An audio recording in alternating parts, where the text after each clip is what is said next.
Hi. ഒരു മൗണ്ടനിയർ ഒരു mountain submit ചെയ്ത് കഴിഞ്ഞാൽ പലപ്പോഴും അവിടെ നിർത്തുന്നില്ല. വീണ്ടും അടുത്തൊരു ചലഞ്ച്, അടുത്തൊരു മൗണ്ടൻ, അടുത്തൊരു സബ്മിറ്റ്, അങ്ങനെ പലപ്പോഴും പോയിക്കൊണ്ടിരിക്കും. എന്തായിരിക്കും അവർ നിർത്താതെ വീണ്ടും വീണ്ടും മുന്നോട്ട് പോകാൻ പ്രേരിപ്പിക്കുന്നത്? Because every achievement gives S A sense of reward.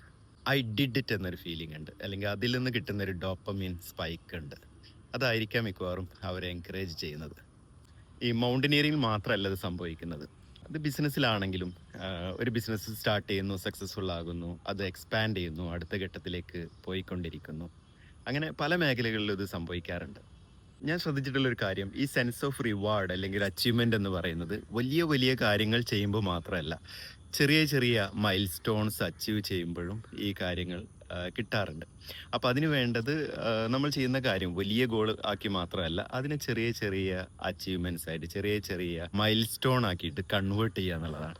Even ഓരോ ദിവസം ചെയ്യാനുള്ള ടാസ്കുകൾ പോലും ഒരു മൈൽ സ്റ്റോൺ ആയിട്ട് സെറ്റ് ചെയ്യാം. അങ്ങനെ ആ മൈൽ സ്റ്റോൺ സെറ്റ് ചെയ്യുന്നു, നമ്മളത് ചെയ്യുന്നു, അത് ടിക്ക് ചെയ്യുന്നു, അപ്പോൾ അത് അച്ചീവ് ചെയ്യുന്നു. So set your mile stones, achieve dum, celebrate them and keep climbing. All the best.